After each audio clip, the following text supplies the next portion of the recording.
podcast is a member of WildGamesProductions.com and D20Radio.com.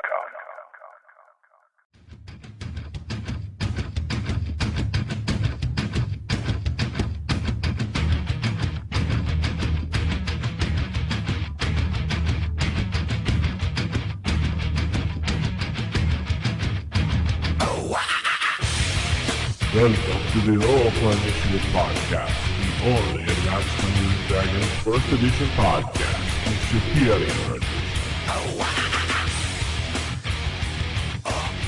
Roll for Initiative Podcast, volume number 3, issue number 103. DM Vince sitting along with DM Matt. Hello, everyone. DM Nick. Hey, folks. And DM Will, who's very silent. That's right, but you told me to shut up. Oh, I'm sorry. Will, No, hello, everyone. are back with yet another episode this week, a very important one that everyone's been waiting for, the announcement of the winning module. Yay! Reprint contest. So this week what we're going to do, for this episode, we're actually going to talk about the winning module as the show. People like to hear about modules and like to hear ideas what other people make, so after we announce the winner, we're going to head into some sage advice, and then we're going to head into the highlights of the module and tell you a little bit about it, pick and pull things out of it and tell how much we love it or we don't love it. And then Will is going to rant and rave about it and talk directly out of the module for everybody. Read Excellent. a page, and then Nick is going to scream at him. So Tell him he's the devil. That's going to be the long-running joke today. Good Lord. So, Matt, I'm going to throw it over to you to give us our winning name and adventure name. Yeah. Well, Oh, wait. I thought we would wait. We would wait. Let's go do all the sage advice and all that. Let's wait. Oh, you want to make people wait? I want him to wait because if you tell him now, then he says he'll cut the show off and he don't want to listen to the rest of it. All right, well. Well, since Will has spoken. Yeah. Since Will has spoken, let's go on to sage advice. It's just a thought. Sage advice. Sage advice. Sage advice. That's right, sage advice. We're going to give you more sage advice. I'm going to keep saying sage advice just to annoy everybody out. No, I'm kidding. Sage advice is brought to you by DM Will, the sponsor of this podcast this week. Yay. Yay. What? You want to... God. If you want to write in, rfistaff@gmail.com, and if you want to call us, 570-865-4210, the hotline. Yes, pig-faced orcs are standing by for your calls. Those again. With extra phlegm in their mouth saying, hotline. That's gross. I know. Anyway, we have a very interesting voicemail this week. That will play folks out there. And like we said, we play all voicemail, so you can, well, unless you curse and scream, we won't play it. So too bad. Yeah. So here's the first voicemail. Hello, my name is Christopher.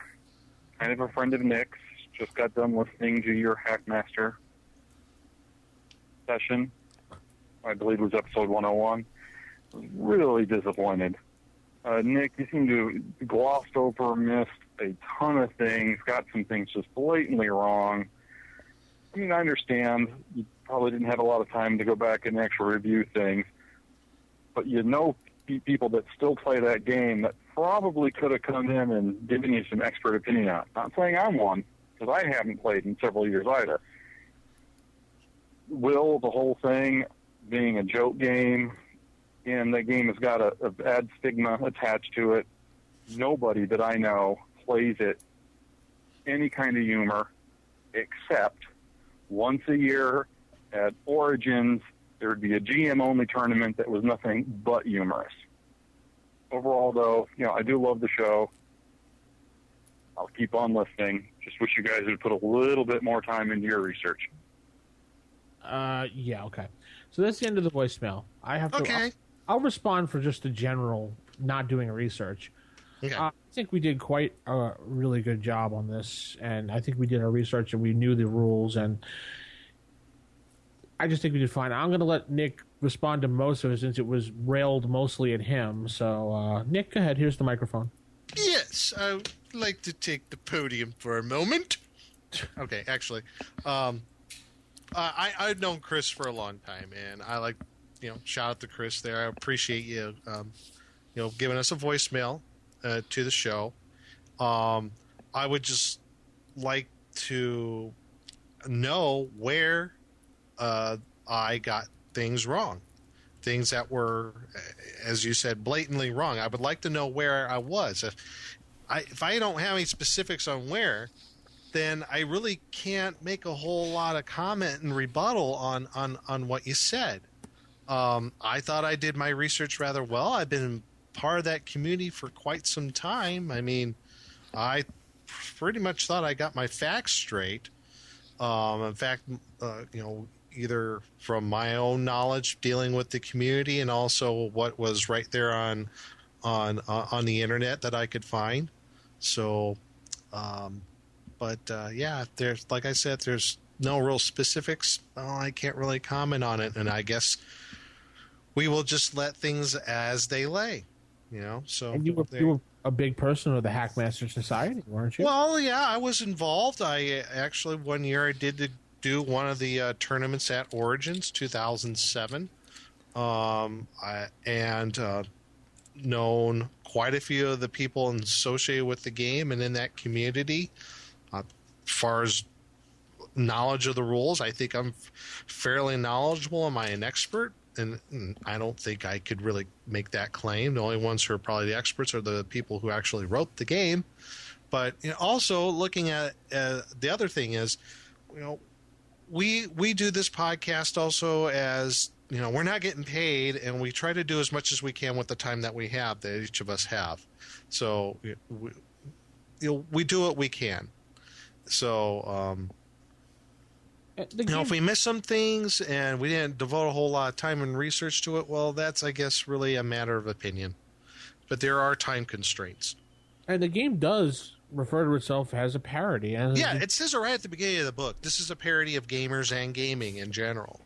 Now, however you want to, if you want to leave that parody factor out of the game, that's fine. If you don't, then that's fine. Yeah. Yeah, nothing right or wrong about it.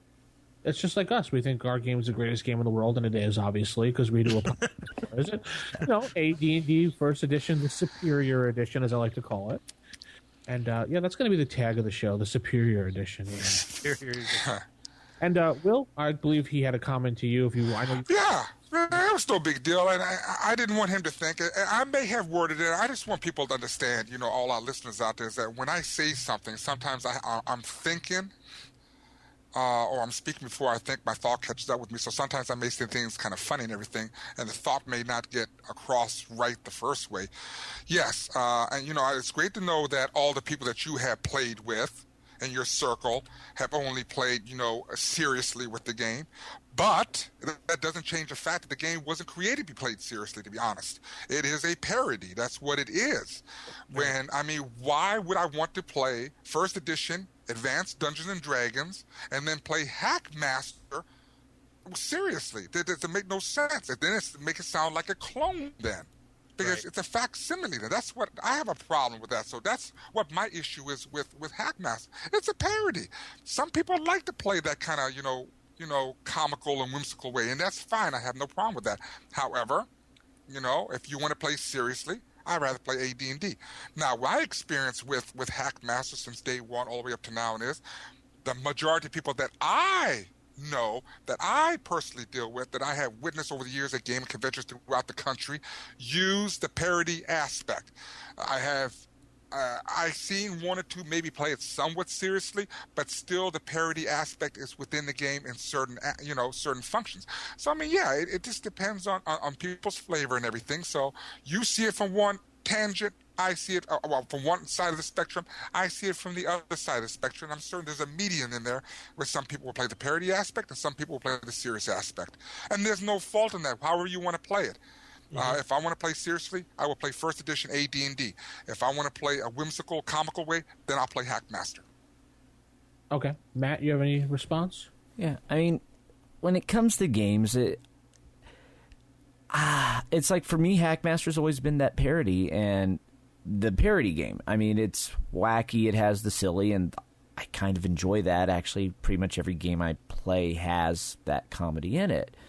But as for the comments about the research, I'd like some specifics. I mean, I wasn't a part of the podcast that day, but I would like to know if we get something wrong, tell us exactly what it was. So that way we know where we're wrong, or maybe where you think we're wrong was just a difference in opinion. But it's just saying that we're wrong without specifics. It's kind of hard to judge. Mm-hmm, exactly. And then people, you may play with people that only play it seriously, and when you're deeply involved in something, you get very passionate about it. Yep. You love the game, just like we love First Edition. And sometimes you really need to avoid being caught up in a bubble and not realize what the outside world, how the outside gaming world perceives your game. I would say if you were to ask your typical gamer, they would see Packmaster as a comedy RPG. You may have a different opinion of that. You may not play it that way, but that's the perception. So so when people that aren't in your same group have that opinion, realize they do and realize why they have it. It's actually in the book. So don't get offended when people take that approach to the game, because that's kind of how it was intended for one reason or the other. And actually, not just intended, for legal reasons. Exactly. In order for Wizards of the Coast to grant Kenzer and Company to the rights to use the D&D rules, it was in their contract. They had to put some sort of parody aspect into the game in order to do so. That I know is absolute fact. Right. So at that point, you can't complain when people say it's a parody game, it's a comedy game, because it is. It is what it is. Yep. What do they call it? Goblin Loft? Or what is it called? What do they call it? Robin Loft. Yeah, Robin Loft. Give me a break. Har. Anyway, so to sum this up, we're right, you're wrong. Anyway. Oh, thanks. No, you're right. We're just messing around. Yeah. Okay, so let's go on to some emails. First email comes from Crit Taco from the forums. Crit Taco, I like that. That's like someone who ate too much Taco Bell. Yeah, stay away from Taco Bell. Crit Taco, ow. You know, if you move to Texas, you never eat Taco Bell again, so just let you know that. I know. FYI. Is that because they have no Taco Bells there? No, they have Taco Bells here, just that Taco Bell is just so horrid compared to the real Mexican food that you get here. Oh, no, there's no doubt about that. Anyway, I am a somewhat new listener, but a fan nonetheless. In my face-to-face game, I'm playing a lawful evil character in the group full of either good or neutral players. And whenever I try to take the road less traveled, they usually veto my suggestions.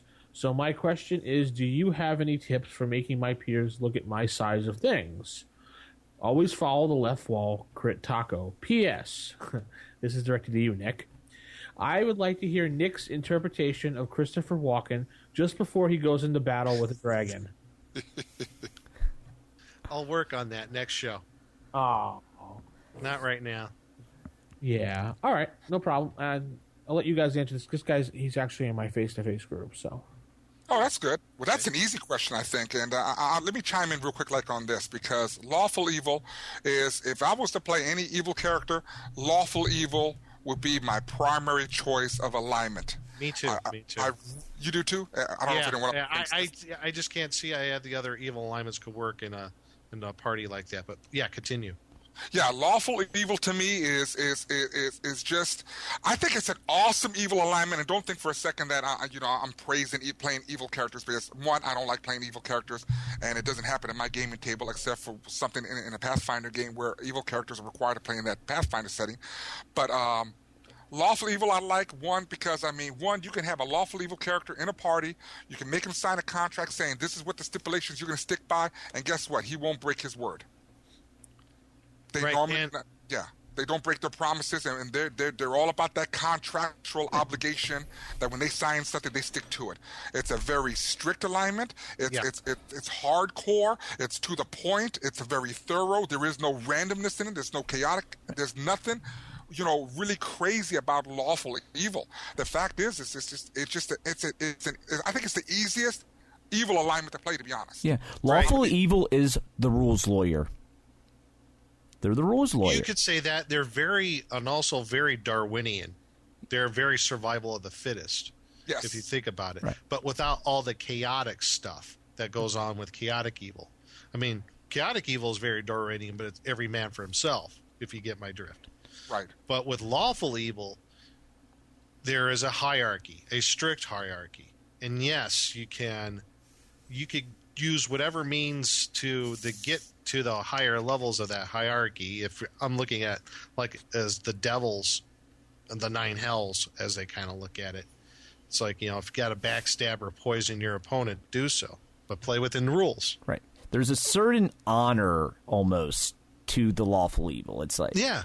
if I give my word, I'm going to stick to it, but you better have listened to exactly how I phrased that, because I'm going to follow it to the letter. And there's nothing vague about what they do. There could be some gray area. They will always have a extreme justification of, this is why I did it. Just There because you you go. didn't. Right. Yeah. There's always a reason. There's always justification, and they will, in their world, they're the good guy.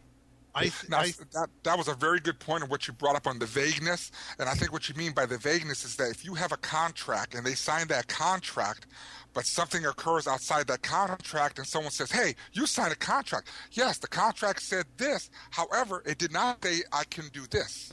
Yeah, So, or I can't do yeah. this. Right. They can be manipulative now. They Yeah. can sure. be Yes. to a certain extent, but not to the point where there's any chaotic issues, anything like that. Right. If they omit something, it was omitted for a reason. If they include something, it was included for a reason. They always have ulterior motives. Right. Yes, strong alignment. I really enjoy it. I think it's awesome. I think that also to help answer his question, that help answer your question, evil, wow. I would say Taste. also don't, I guess to use a term, don't reveal your hand. Keep some things to yourself. If you want to play along with your idea, don't give them the whole. Don't tell them the whole truth about what you want to do. And that's true. That's right, because lawful evil characters typically do not lie. Right. But they do not reveal. They only reveal the minimum amount they need to. You don't need There to you go. let them know your goals and your alternative goals or your hidden agendas. That's none of their business. You have your own goals and you will do them as you see fit. And now if that's at the cost or at the, I'm not going to say that it's at the sacrifice of the party, but it can be. But guess what? Lawful neutral does that for certain. Mm-hmm. They will definitely sacrifice the party to fulfill their goals as a lawful neutral character. So lawful evil, great alignment. Lawful neutral, I think it's a lot worse. Okay. Cool. All right, next email comes from Jason. Jason?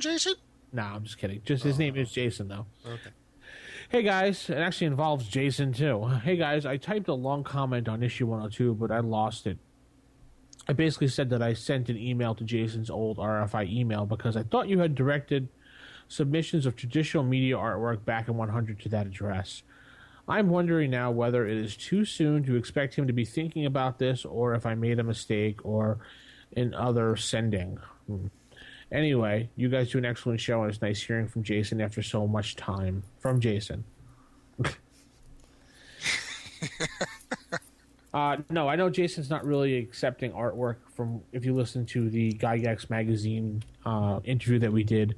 The future, yeah, he will be accepting. Right now, I think they have their hands full with just putting the first magazine. Yeah, I think they already got whatever artwork they have for this issue that they're going to try to get out. I think they're going to try December.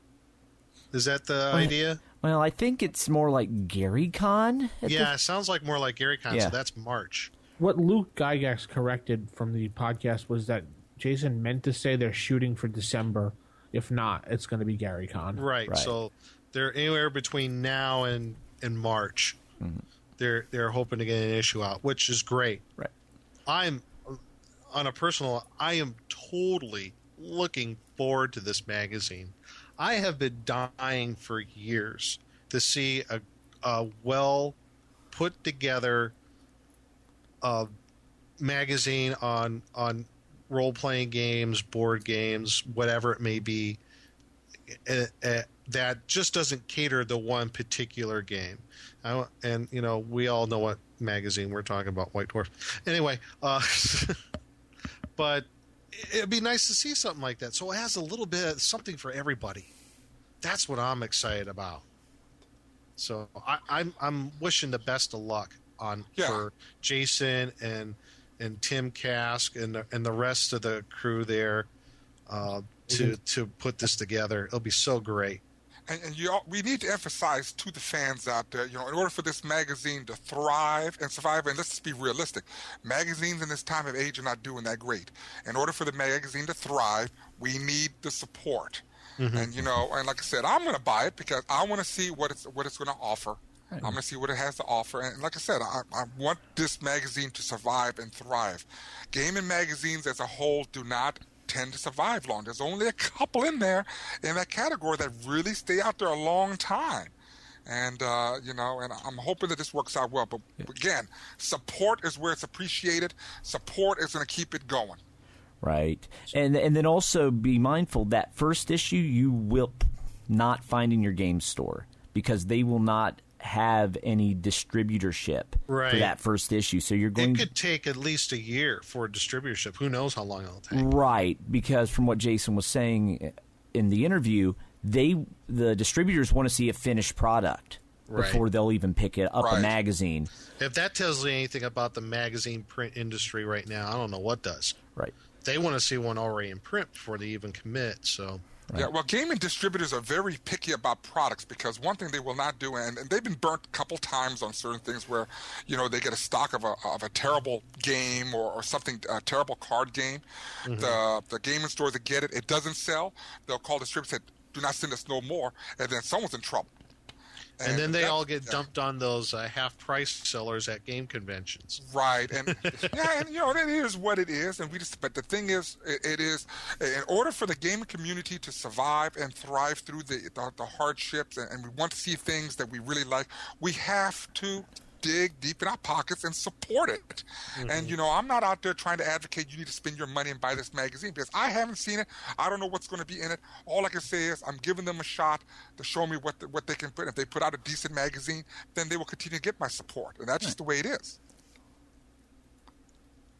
Okay. Yeah, so the magazine, buy it when you hear it come out to support it. There. Mm-hmm. There you go. Jason. Yes, I don't know if Jason's email is working from RFI or if he's responding to it. So to be safe, just send email to us at rfistaff@gmail.com, and I will forward it to Jason's personal email address. And then also contact him via Twitter. He seems... Yeah. So Jason Elliott at Twitter, right? Yeah, at Jason Elliott on Twitter. So that's the other way to reach him. At. Oh, you know what? I do want to make one thing plain and clear right now since we're talking about that. No. A shout out. We had to do a shout out to Wolfgang Bauer. I had a conversation with him a couple days ago. Mm-hmm. That guy is awesome. He listens to the RFI podcast, and he thinks we're wonderful. He does? Oh, wow. Cool. Yeah, Wolfgang Bauer, if anyone knows, it was responsible for Kobold Quarterly, the gaming magazine. Oh, okay. Yeah. And let me tell you, that guy is a class act. Him and his wife are some of the best people I have encountered in the gaming industry in over 30 years. And I'm telling you, Wolfgang is good people. I really love that guy. I mean, he's just a great guy, loves gaming, loves first edition AD&D, just to give you all the heads up. Great guy. Just a shout out to Wolfgang Bauer. Hi, Wolfgang. Woohoo! He also had two Emmy award-winning podcasts. I know one offhand I listened to was the Open Design podcast, which every week him and Ed Healy and I can't think of the third person. Oh, he's going to be mad at me too. Anyway, but geez, Matt, can you help me out here? Yeah, let's see here. Come on, producer Matt, go. Boom. Come on, producer Matt, produce. Anyway, the third person, I can't think of his name. Roan Barton. Yes. Oh, that's good, man. You got fast. Talk to him all the time. His Google foo is much to be matched. Yes. Bunch of good guys. It's like the Chuck Norris of Google. They did Atomic Array as well, and that's a good podcast. I don't know if that podcast is still around, but I think they won an Emmy award as well. Atomic Array, what was that one about? General gaming and just okay. they had Monty Cook on there quite a bit, and a lot of Wolfgang Bauer was on there as well a bunch of times. So good podcast. Nope, it's still going. Is it cool? Yep. Yeah, their latest show went up November 30th. Oh. Yeah. Anyway, next, the final email comes from DM David D. Hi, esteemed Dungeon Masters. A little while ago, I asked a question about the value of a dragon's egg. Remember that one? Oh, yeah. That a party had acquired. Thanks for your help with that. The party still has the egg, but is on the run with it. It turned into a great side adventure. My question today is about the extent of a charm person spell. I understand that a charmed being is loyal to the spellcaster, but how willing will the charmed NPC volunteer critical information to the caster? Does the charmed NPC become a mindless lackey, or will they retain their personality? It is a bit confusing on how to play a possibly long-term NPC, checking saves only every few weeks according to the rules. I appreciate your help. Thanks, DM Dave. Yeah. It's very true. If they have, by the rules, the saves are every few weeks, depending on, I think, was the intelligence or the wisdom, one of the two. So, Okay. Yeah. This is what the issue is with the charm spell. Now, if we're talking about the lowest level charm spell, let me see what this is where the problem's going to be with that particular spell. Yeah, this is going to be saved every couple of weeks. And now what we're talking about is the non-playing time of player characters.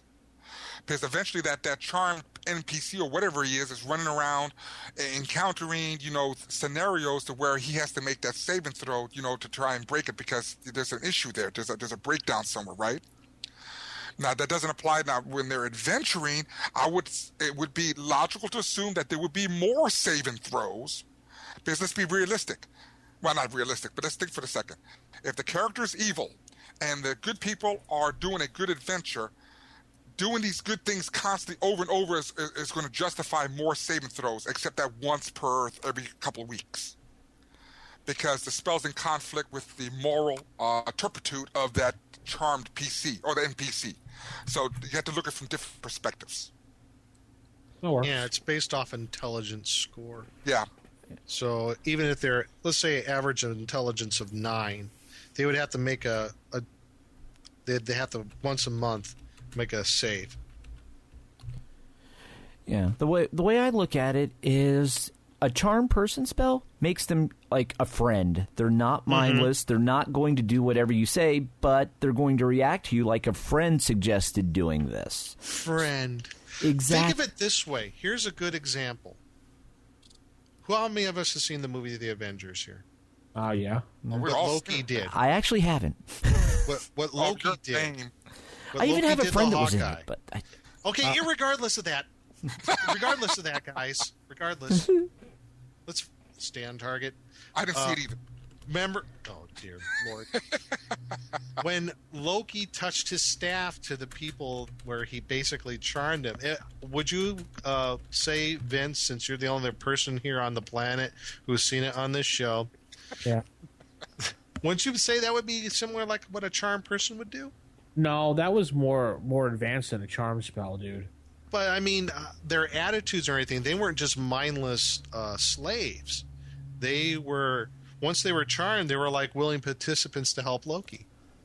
Yeah, true. And once the charm was broken, they were ticked off. Right, but that's also a charm spell coming from a god. Well, yeah, but I'm just saying in general, as far as how their reactions were once they were charmed, I would say you can almost treat it like that they were not mindless. They were actually willing participants. They were friendly to whoever it was that turned them. Friend. Well, that's like the one movie, Indiana Jones and the Temple of Doom, when they drank that nasty liquid crap or whatever it was. Do you remember that? Yeah. The blood of Kali. Yeah, and so that made them a willing participant. But also look at that movie, Cowboys and Aliens. Did y'all see that? I haven't. I want to. Okay, well, I see. I don't want to reveal too much of it, but remember that ability where they captured the townsfolk. When they look into the light, they're pretty much mindless automatons and everything. They are charmed still, though. They're still Right. charmed because they can still be led around. Ain't like the Borg when they take you over, where you're being assimilated and they're walking you around and everything. Right. I kind of view the charm person spell how like it was in the Avengers. The spell works. You're a willing participant. You're friendly to whoever it is. Doesn't Yes. mean you're mindless. I Right. kind of relate to the movie Love Potion #9, if you remember that movie. Oh God! Now you're just being silly. Now, I have no clue what that is. But it doesn't Elizabeth sound too good. Hurley? Yeah, old school movie, and it was really good. Back in the day. Probably, early 90s? Yeah. Yeah, because it If was. you want a good example. No, we don't want a good example. No, a good example of a module where charm is a huge factor in the game. Cult of the Reptile God, N1. Yes. Yeah. Good example. You got it. That Thank was you. so awesome. I thought it was better than that Love Potion #9. You know what, Will? I was just about to give you a cracker. Now I'm taking it back and eating it. Okay. I'm just No, messing with better yet, I'm stomping on the cracker. That's Oh, that's not fun. yeah, I know. Pulverized your saltine. How unkind. You guys are crazy. Anyway, so that's Sage Advice. So do we want to wait till next segment to announce the winner, Will? No. You want to announce the winner now? What is the next segment? Next segment is going to be Table Manners with Nick. Which will that's it. We're Yeah, gonna announce it. Announce or we're just going to just talk about the module and not tell who the winner is. No, we have to know who the winner is. Well, I say we talk about the module and everything, why we picked that one. Let's talk about all the other participants who participated. Because I really want to do a shout out to those guys because I tell you, it was really great. The modules were all really good. I really don't have anything negative to say, but I just say we wait till the very last second and then reveal it. Whatever you want to do, whatever's good for y'all. We have to reveal before because no one will have any context to it. I mean, we're going to talk all about this stuff, and they're going to like, well, what's the name of the adventure? Well, let's do this then. What I was thinking is simply I like to talk about some of the modules that I've read and which ones I enjoyed. Okay, fine. And I will tell you this, though. There is something I will change here in the future. I am never going to do a contest like this again of this nature without giving multiple prizes away because I think with the work that these people participated in this contest, I feel really bad only giving out one prize. What I'm going to do is from here on now, in any event that we do something of this nature, I'm going to give out multiple prizes. I'm looking First, second, third place kind of thing? Actually, I'm looking at least 5. Oh, wow. So with 9, that's generous. yes, I think 50% would be great. The top 5, I'm going to go with that. The top 5. So the fifth person gets what, a cookie or something, or Well, he'll get a, let's see, blue, red, green, pink ribbon. nice. Nah, I'm just messing. We'll work those details out in future contests, and we'll discuss that later on at the very end about how the other contests are coming up. Okay. So this is what we're gonna do. We're gonna go to Table Manners, and we'll be right back. Typical. Of all the evil creatures in the world, I had to find one with table manners. What are you kidding me? I spent years cultivating the worst table manners on the planet. Table manners. All right, Table Manners. This week, we're going to talk about the modules that were submitted first before revealing the winner module because Will wants it done that way. And you know how Will puts his foot down, the drill sergeant of the podcast. Yeah, I'm the producer and the host, but Will's the drill sergeant, so he tells us what to do. So just to let you know. So go ahead, Will. I'll leave the podium to you and the crate. Go ahead. Oh, no, I didn't want to do it. I thought Nick was. Oh, fine, Nick. Go He ahead. makes a big stink, and now he sticks it with me. Yeah, Oh, nice. nice. Okay, no problem. Let me No, start I'm again. kidding. All right. Well, we had quite a few submissions. How many did we have? 7, 8 submissions? 27. Oh, 7. Yeah, 20. we had. That's what I thought. Yeah, and all of them were really fun to read, and just what was the big thing on doing these adventures? What Vince and I and Will were looking for, and Matt too. Yeah. Yeah, producer Matt. was, we're looking for something unique, some little twists, maybe unique use of monsters, a unique environment, a unique setting. So The horror and theme. also, and it was a horror sort of theme.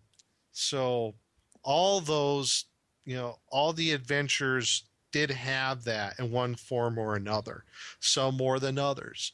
And we had a wide range as far as when we talk about like levels. We had everything from first level. I think we had one adventure up to like 7th to 9th level. Yes. So, which, we do have to say that regardless of who's the winner, all these adventures, if I recall, we're all going to have these on the website. So anybody who wants, and they're all going to be for you to download off the Roll for Initiative website once we're done with the show here. So everybody can pick and choose and use the ones whatever in your game. So I think that's another way we're giving back to all of our listeners and to the community as a whole. It's like, because we love what we do. You love the game, so do we. So it's a reciprocating sort of thing that we're doing here. So if you could, actually, what we'll probably do is we'll upload the winner onto, say, like Google Documents to share it that way. Yeah. And we'll put a link on our website directly on the right hand. This is winner of the module contest there, and then we'll put the rest of them in one big giant PDF to download for everybody else in another separate download link, and people could just pick the big book and read it themselves and decide who they like. So now, do you? I guess as far as like the module that I like the most and we all like the most, I guess, is just I don't know how to say this, but Don't say it yet. Don't say it. But it was unique. It was awesome. It was. No, I guess I could put it this way. Awesome. Well, besides being awesome, it was very well presented. Yeah. It was well put together. Whoever it will be, and we will reveal at the end of the show. So hold on to your hats, folks. Go ahead, Nick. Go ahead. I'm sorry. But the presentation was outstanding. I love the use of the artwork, which was, from what I could tell, was all stuff in public domain too. But it was well thought out on what was used. Easy to read. Stat blocks were there where you needed them. Like Will wanted. Very concise in that standard, good old first edition AD&D module format of the double columns. Very nicely thought out. Great flavor text boxes. Will totally got off on that. Love the flavor text. And one of the things that really stood out for me for this adventure is, besides the presentation, was this adventure was, I guess in a way it was play tested, wasn't it, guys? Yeah. It was part of an original adventure. Yeah, it was part of somebody's original campaign. So in a sense, it has been play tested, which is another good thing. That does help. I mean, it's not a requirement, but it does help. So that, and then in a way, I kind of look at it as like they thought this was good enough for us to use that because they had it in their own campaign, and so that says, hey, cool. They're saying, hey, this is what we did. What do you think? Right. Take a look at this. We had our own campaign a few years ago, and I guess. One other thing I'm trying to remember I was going to say. Well, and also, even though it was part of his home campaign, it's still versatile enough you can plug it anywhere. There you go. That's where I was going with it. It's open enough that you can plop it into whatever campaign that you're using. So there's enough plot there that you can get it going, but not so much outside detail of the plot of the adventure that is not entirely tied into the game world. So you could plop it into, your World of Greyhawk or Forgotten Realms. You can plop it into anything homebrew as well, and it'll work just as fine.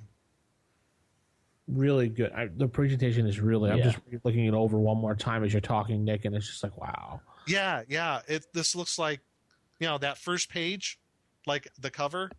Mm-hmm. Once everybody sees it, I think everybody will agree. They're like, wow, that looks like that could be printed.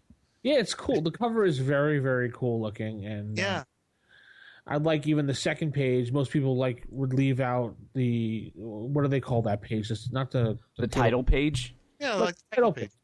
He actually put the time to put the whole module there and put a picture there, like the old modules did back in the 80s.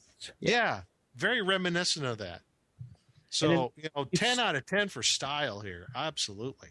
And in each little subsection, he put little pictures so you can visualize things. And it wasn't necessary, but wow, I didn't expect that at all. That's what really got to me. Like I said, I was like, wow, this is. And he said in the adventure when he made it that all these pictures were from the public domain. I'm like, really? That's pretty impressive. Take that amount of time and effort to actually look what's in the public domain for artwork to fit this.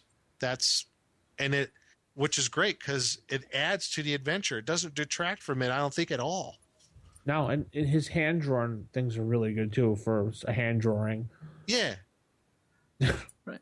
Yeah, it's like all the hand drawing. You could easily see those maps being on the cover page of the old modules, the little fold out. If I were to print this, that's actually what I would do. And actually, there's enough panels you could just about get away with that. Print out the cover on its own page, then print the map on the back of it, and then print out the module and bind it. Yeah. The only thing I would have done differently with the maps is I would have probably put them on some type of graph paper. Right. To give some sense of scale for one, yeah. Not the very first. I was trying hard not to say the actual name of anything because, Will doesn't want us to say anything yet. And the first picture there, you don't need one, but the map of the town, you could have probably put it on some graph or maybe a hex map. And then the little, I can't see the name of it. The pictures next to the note on the artwork section. Yeah. The two buildings. Yeah, the two buildings with the scale. And then maybe the last map with the road and the water and I don't know, is that a bell tower? Yeah, bell tower. Sorry. Yeah. Well, you can go ahead and start revealing, the things, and then, the only person that's going to know it is him. So the other people can still wonder, I wonder if that's me or not. So you can tell. Please reveal more. The adventure is an adventure of creeping horror, designed for the Roll for Initiative podcast, fantasy adventure called what, Matt? It is, drum roll, A Darkness Under Apple Valley. Written by Morgan Z. S. I was going to say S for now. Yeah. An unspeakable evil has come to the once peaceful halfling village of Apple Valley. Darkness and decay fester. Can any heroes possibly confront and uncover the dark secrets? Is the subtitle for the module. Mm-hmm. An isolated halfling farming community has fallen on dark times. Can a group of adventurers uncover the sinister secret at the rotting core of the town, or they fall victim to the terror?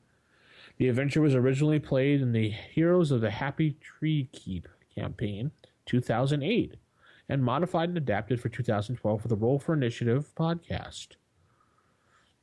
And then we go on to the introduction with some wonderful little pictures and notes to the DM, and just an amazing module.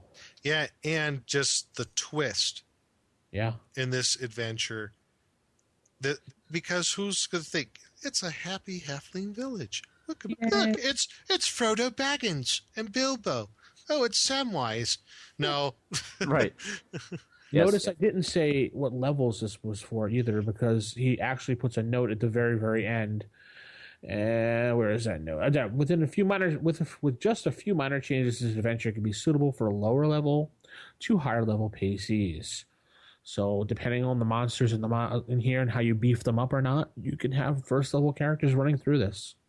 And I'll say this, if I can, the monsters are not undead.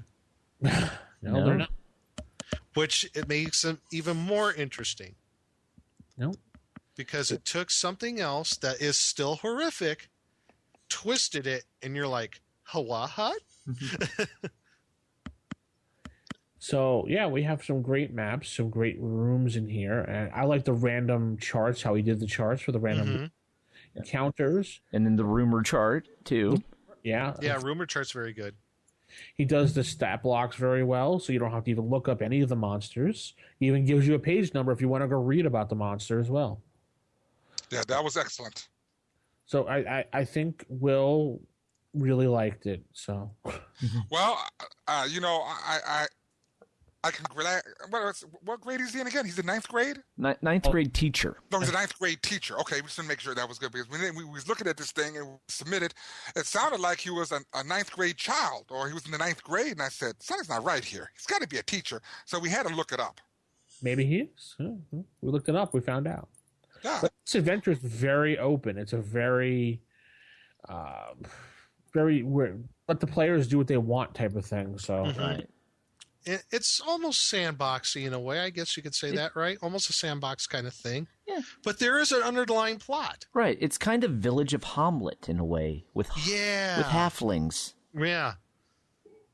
And in this village, a lot more problems in Hamlet right now. Yeah. Let me tell you that. Well, I tell you, and I just want everyone to understand, all the ones that submitted these adventures and everything, I had no say in which one was going to win. The only reason I came in was to break a tiebreaker in case there was a tiebreaker between the three. So yeah, we know. You didn't read. Not read. You didn't vote on anything. I know. No, so I went with what they chose. So if y'all are mad, go look for those three, not me.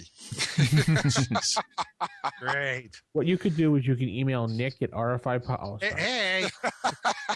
Give him his phone number as well, too, and his address. No. See, phone number 330. No, I'm sorry. No. I So- live at back end. But so congratulations to Morgan. So now that we know who the winner is going to be, or who the winner is, can we talk about the other ones now, or the other submissions? I just want to say one more thing, something about the picture artwork. This is some great Oh, Oh, yeah. for public domain. Yeah, for forgot about public that. domain is really good job. I really like on page 4, the very first piece of art. That just sums up everything perfectly for this module. that was scary to me. That was gruesome. yeah. Oh, yeah. The wolf with, Yeah. the wolf with the baby in its mouth. Where did you I- find that? Wow. I don't know, but it's so appropriate. It's a dingo ate my baby. Yes. So cool. All right. So, Will, we want to talk about the other modules now? Well, I would like to talk about them because, I mean, everyone, I'd like to, give a shout out. I mean, I went through these, but now, while we're talking about the art, I like the one on page 9, and it was pretty interesting with some of the monsters. You all mentioned some of the monsters in here and everything. It makes me look at eating apples very differently now these days. So now when I look at apples, I make sure I check them for sure for any bugs, anything. Yeah. Because that was a little unnerving there, what he did with the apples in it. So it was pretty cool. No, a good adventure and everything. And, like I said, I didn't ask for, very detailed drawings or detailed maps because I don't expect everyone to be, competent in that side of the house. If you submitted them, that's good. If you didn't, it's just as good. That didn't, have any say in the matter. I mean, we enjoyed them. It made things look a lot nicer and neater, but that wasn't the key thing on, who won or not. Especially the funny little clouds he made, the trees. I guess they're clouds or those trees. Those are trees on his pictures. Where he's got the little house or whatever it is, little buildings. Those are trees. Oh, those trees, yeah. The clouds, I mean, they're like clouds. But no, I read all of the adventures, and I'm going to tell you one that I really thought was really good was the one titled Saul. Saul's your runner-up? Oh, I really enjoyed that. I thought that was excellent, and I'm going to tell you why I liked it. One, the author of that particular module used a lot of creatures that a lot of people don't use yet, and some of them came out of the Fiend Folio. It was really well done. I was really impressed with it. Not too many people use the Obliviacs, the Memory Moss. Mm-hmm. I like that. Right. It was well done. The Gorble was in there. The Adherer was in there. A lot of the Fiend Folio mods, I really liked that. The Hukava, and I really liked how it was done. You had a Mongrelman taking a main role in the plot, too. How often do you see that? Yeah, I really liked this particular module. I really liked it. It was to the point. It was short enough. I actually enjoyed it. I really liked it. And so now, with that being said, this is why I was telling the other host and everyone else that from here on now I will ensure that when we do a contest of this nature, that I am going to start giving out more prizes, because there's no way that I just can't have one winner. There's got to be multiple winners, because some of you definitely deserved something. And I really feel bad about that. So now I learned from this, I plan on doing more here in the later future. Will, who's the other host? Huh? Who's the other host? Did I say other host? You said I told the other host. I'm like, who's the other host? Well, you're the host, and we're all the other co-hosts, right? Yeah, but you said the other host. So who's the other host? I'm sorry, I meant you. Thanks. I'm sorry. Next time I do the podcast, I'm going to say, and the co-host. Well, you know what I meant. No, I guess you didn't. You wouldn't have asked. I'm just busting on you. I know. It's all good, though. So that was Brad who submitted that Saul thing from Ohio. I actually, who's from Ohio? Matt? Yeah, I'm from Ohio. Same with Nick. Where's Farmer, Ohio at? Oh, I don't know. I know, I just didn't know. But no, excellent. He's the seventh son on the forum, too. No, well done, Brad. I really enjoyed that module. That was actually very good. That was very pleasant to read. It was easy on the eyes. And I just love the fact that you use those monsters from the Fiend Folio. These are monsters that are not normally used in a lot of modules. So I really liked that one. That was one of my favorites. What about, did you all have any other personal favorites? Yeah, Saul was another one that was on my short list of ones that really stood out. I like the fact that it had all these creatures that your players aren't going to have the stat blocks memorized. It's going to catch them a little off guard when they're running into a bunch of stuff they never really encounter all that frequently. So for me, that stood out. And then the layout too. I mean, everything stat blocks were easily found. It also had references to where you could find them. It had little abbreviations for which book it was out of, either Fiend Folio or Monster Manual in the stat block. So if you needed more details, and again, it had enough detail in the stat blocks or in the flavor text to get the point across without being overly detailed and having piles of words to read through for the sake of having words. I mean, it was nice and concise, and then it also had the nice maps, and it actually used drawn out on graph paper, so you have a nice little scale to the different levels of the inn, or the levels below the inn, that is. But yeah, it was just a nice little venture with a nice little twist, and the players get roofied. Yeah. Yeah. So it starts with the players being roofied, and what DM doesn't want to roofie their players every now and then? No, I thought that was good. That one really shot out, and that definitely was worth an honorable mention. And I'm going to be after I get done with this podcast, I'm going to try and see what I can dig up for some of my people that like to donate products. Maybe I can get some more product out there. Maybe like an Arkham Horror board game or something. Maybe Elder Sign. And I already know I got to hook you up, Vince. I already got that on the way set up. So I'm going to see what else I can do. You may not get the reprints, but there are some good horror role-playing games. horror games out there. Or maybe I can hook you up with a Call of Cthulhu. Munchkin game. Oh, I don't know about the Munchkin, but if we could talk about parodies, no, definitely. Let me see what I can do. I'm gonna have to make some phone calls, see who support me. All four of the gaming stores here support me. They always give me free product. They hook me up with some stuff to help other people out. So let me see what I can do today, because this makes me feel so bad as we're going over all this stuff. Oh, stop it. How about a shout out to the Devil of the Hollow adventure too? I thought it was well written, and the only complaint I had about it, and it's not really a complaint, it's just my style. I don't like reading box text. I don't like box text. I think it was way too much box text for me. That's just my opinion. Otherwise, it was really cool. Yeah, it's a cool adventure for being. I think it was the one that we have was actually for high level adventurers for level 7 to 10. So in that respect, this is a good high level adventure if you want something kind of horror driven, and this definitely is. You got some nasty stuff in here, folks. But yeah, there was a few other things on the presentation that could have been a little bit better, but overall, I really this one a little bit of everything. Yeah, had players' handouts. Yeah. It has like a little bit of everything. It's got werewolves. It's got spiders in it. There's a real high power magic user you got to deal with. Yeah.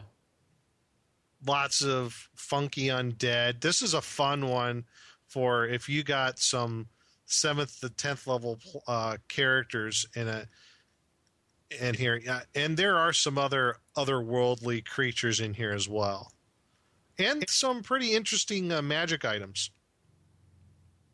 Yeah. Well, it was the presentation, I think, was for me. I'm sorry, I don't mean to say that in a bad way. I wasn't sure. Yeah, I read this, and the monsters in there are impressive. And now, what levels was it? 4 to 7? 7 to 10. I mean, 7 to 10. 7 to 10. I don't know why I keep saying 4 to 7 for some reason. It's stuck in my head for some reason. That's because I said it at the beginning. That's why. Oh, that's probably what it is and everything. Yeah. It's a very challenging thing, especially with a ghost. Yeah. That is. I mean, I like the whole thing with the devil. The devil, the hollow, actually that's a very interesting, concept. I liked it. I like the monsters. A lot of good monsters in there. Again, I like the fact that he used a lot of the undead monsters and everything, and the typical things like the spiders and everything. The thing that really got me was the maps. The handouts were great. Yes, they were. That's the stuff I like. That's what makes a game. And I really appreciated it. The maps are done really well. I really enjoyed the maps, and Yeah. But I don't know what else. I want to mention one other, unless you have one map that you. I have one more that I liked. Go ahead. The Curse of the Andlebury Manor. Okay. Yeah, that was a good one too. That one I like. I definitely like how he presented it. I liked a little warning at the stop. If you tend to be a player of this module, do not read any further. Which one did anybody catch? Which adventure was it that had the little jab at you? I think, Will. Yes, that was the one they said it didn't have any orcs with pig faces. But there was a book about something about pig-faced orcs. I'm trying to remember which adventure I read that. I'm like, I was writing down notes left and right. But, let me tell you, everyone out there, that when you get a large amount of submissions, and 7 doesn't sound like a lot, but when you're going through and reading them all and looking at playability, longevity, how it can fit in everything, you just remember so much stuff. Yeah, out of these 7 modules, we have several hundred pages of gaming material for you. When I was going through them, I'm like, I was really impressed with the quality that we received. I mean, I don't know exactly what I was expecting, but I wasn't expecting this level of work. Everyone that submitted did a great job, and it was like with Will. When I was going through picking out which ones I liked best, I'm like, I felt bad because I'm like, these all deserve something because there's so much effort and quality put into these, all of them. You just say the Curse of Andlebury Manor was disqualified because he used the word Thaco. No, I'm just kidding. Thaco doesn't exist in first edition, so we disqualified you. No, I'm just kidding. I want to do that just to nudge at people because I always say that. That's hilarious. He did a great job with it. His presentation and the way he put the box text, little to nothing words, so I was very proud of him. The statue room, he did a very good job of it when he put all the prices next to all the gems so the GM doesn't have to do anything. Very impressed by that. Let's see some of the rooms. He did room measurements for some of the rooms so people would know. because you always know when you're in a room, they go, how large is it? I can't stand that. It's a big room. There, that's enough. The cemetery was done well. He had the letters, and let's see here. The zombies done well. What else about this? He actually put a bathroom in, which was really cool. Route 34. Where the bathroom? The stench of death lingers in the air. Of course it does. It's a bathroom. Yeah. I know it lingers in the air when I leave a bathroom. I don't know about you guys, but hey. Was there a save and throw to go into that room? Absolutely. No, I don't. Oh, you talking in the module or when I leave a bathroom? Oh, I'm talking about the module. The module, I don't think so. Yeah, there's a save versus poison when I leave one. And he's used some really good monsters in the year here, so I'm very proud of that. Good job. Yeah, I'm impressed with, his name is William as well. Say again? His name is William, who designed this. Oh, excellent. I can't give you no bonus points for that, though. In fact, you're disqualified automatically. His ain't Thaco. Yeah. And Thaco qualified. No, he did great maps. Yeah. Did you have anything to mention besides the ones we already have? No, I mean, we really covered the ones that really stood out for me. I mean, I'll bring up one more. What's that? The Return to the Necromancer's Lair. Yeah, that one was good too. Yeah. That one was a good one as well. Yeah. I really liked how it was done. The maps were done really well. And like I said, I'm going to comment on maps only because they did the work and I want to comment on them. So when people look at it, say, well, why did they do this? Well, this one sucks. Now, no, none of them sucked. They were all good adventures, really good. And that's why I feel so bad. Yeah, but it was hard to pick who we... Oh, yeah. Yeah, I kicked myself in the rear end for this one. I like the fact that he used those what do you call them? I'm not say domain pictures, but he used those little pictures there, like the one with the key in this one here. Right. Then he had the picture of the stairway, the arrow things in there. I like the maps. The choice of monsters is excellent. The Sons of Kuss, I love them. Those are some of my favorite monsters to put into an adventure if I use them. I really like that. Those undead. Those are good monsters. Now, one thing he didn't do is, the author of this module did not use box text, but he used the next best thing, which is italicize the player's text. Yeah, and that achieves the same thing. Yeah. Yeah, that achieves the same thing. Nothing wrong with that. That was good. Maps well done. I wonder what program he used. Probably Photoshop. Well, I mean, because he's got little coffins, he's got the little pentagram. I like how he did the stairs. The stairs are very interesting. Well done. Yeah, there's probably it looks like there's probably some little mapping program that it was created with. Oh, the handouts. The handouts are good too as well. Yeah, I'm going to say paint photographer. That's what this is. Yeah, I dig the handouts in this one. Yeah, I like the one. Two handouts are really good. It goes, adventurers wanted. Explore a lost ruin, keep all treasure. See records keeper for details. The only thing that the only thing that threw me off on this one was wherever there was the rooms with creatures in it, there was no stats for the creatures up there, and you had to go to the back of the module. That was like one of the distracting things for me. And the format of the monsters in the back. See, now that's good because now I'm just assuming that the reason he put down some of them and not all of them, because I see zombies and the Sons of Kuss as if they didn't have a monster manual. But I don't know if like I said, it's all good. Now I did like the one little magical item he had in here. Where was that thing? It was a powder. I read it here last night. Oh yeah, it's a powder that I shouldn't be saying these things. That when thrown into a fire will double the fire in size and heat. And that's only non-magical fires. I thought that was a pretty interesting thing there. Mm-hmm. So yeah, I mean, overall, these were all well done. I'm very impressed. I'm extremely impressed by the writing skills and the thought that went into this. The imagination, the creativity was all off the scale. I have to admit, I really am glad. And if we didn't mention you, don't think that we're dogging you. No, every one of y'all did well. I'm very impressed, and I want to say thank you for participating. And like I said, let me work on this week, and let's see what I can do as far as getting out more prize support. Yeah, I would have to say to everybody who participated, you should all be proud of yourselves. Yeah. You did wonderful jobs. It was a tough decision to make. on who to pick to be our winner, and I'm glad that at least we're going to have all of them, including the winner, available to everybody to look at and to use. And so everybody, if anything, if you get out of this, your adventure is going to be out there for other people to use and enjoy.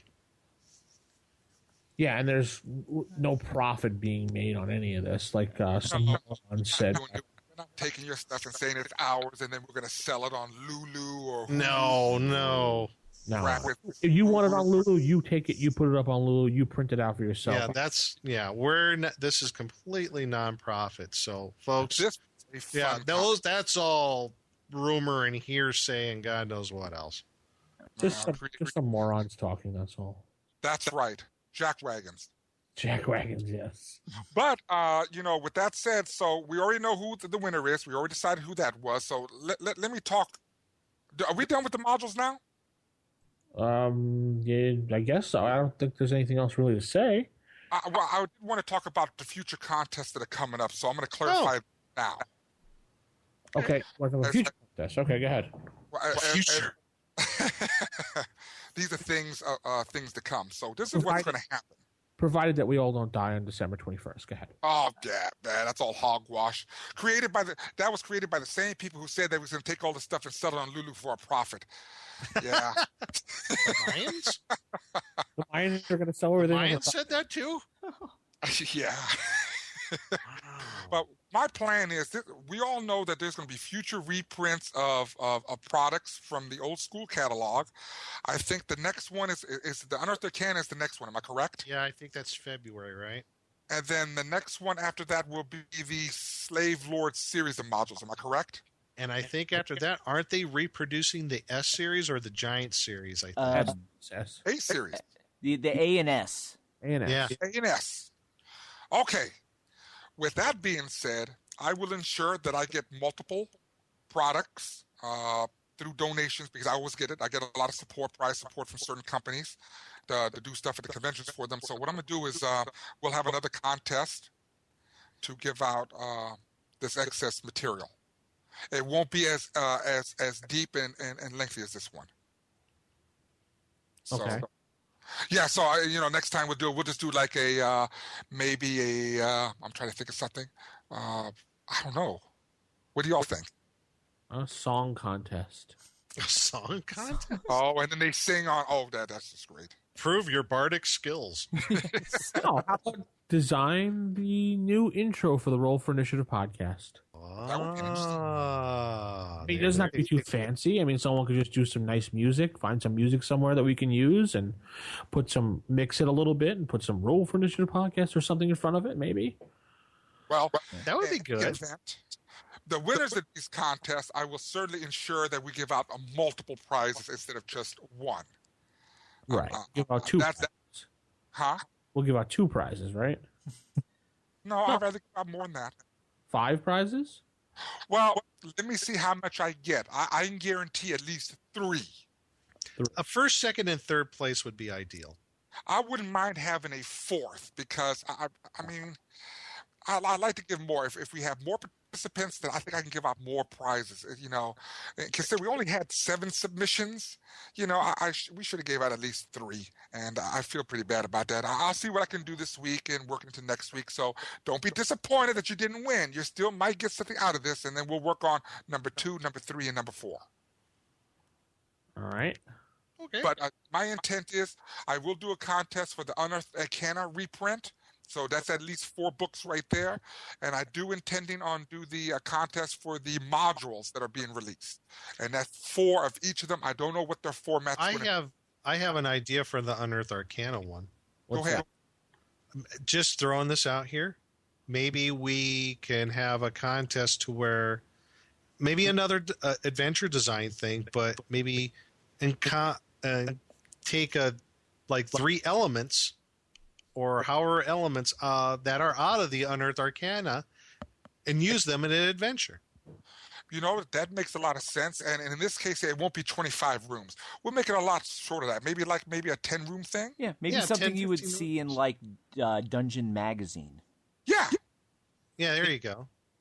That would be good. And I was just thinking, like, maybe you have to take X amount of things, the Unearthed, excuse me, Unearthed Arcana. Is that in Unearthed And Arcana? incorporate them in the adventure. Maybe a couple of magic items that were in Unearthed Arcana. Maybe some of the different spells, stuff like that. Yeah, so I'm definitely going to take those and make a profit off of. No, I'm kidding. No.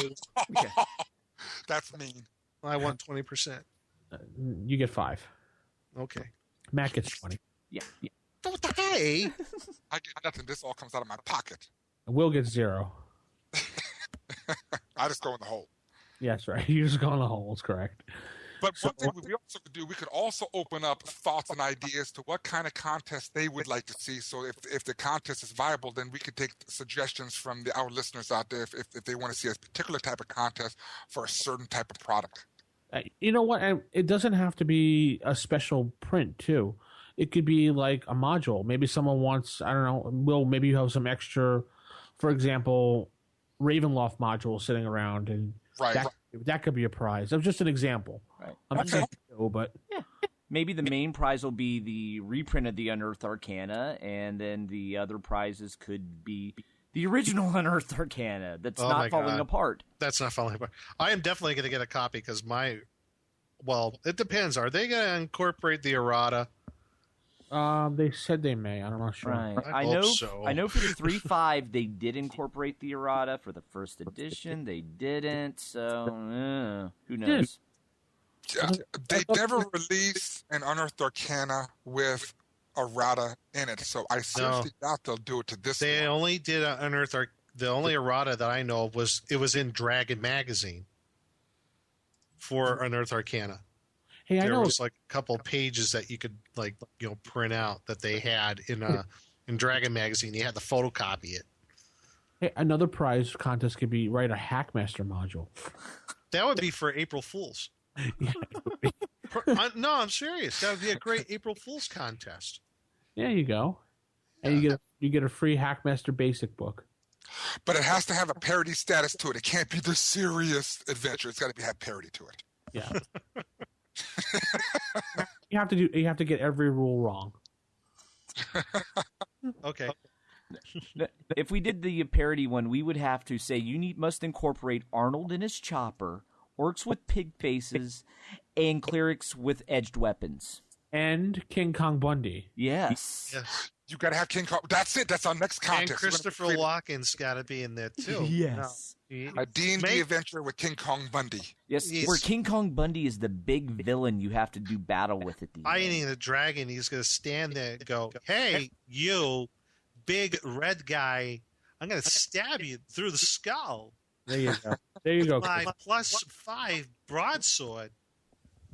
It's going to hurt bad. There's my dragon fighting Christopher Walken. Sounds good.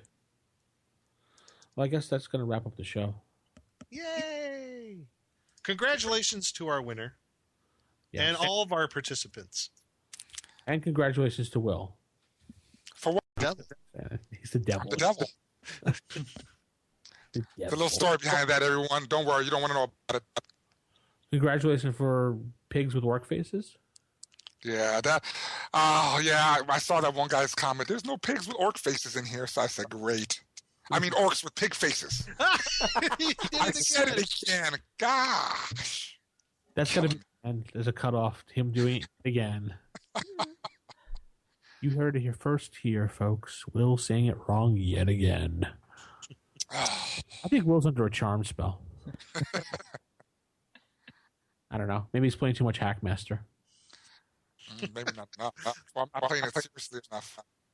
I don't know. Maybe. Oh, keep it original, keep it old school. Good night, everybody. Good night. Night, everyone. See y'all later. Bye.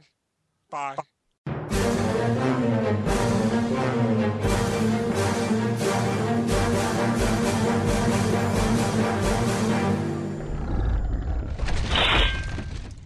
Roll for initiative.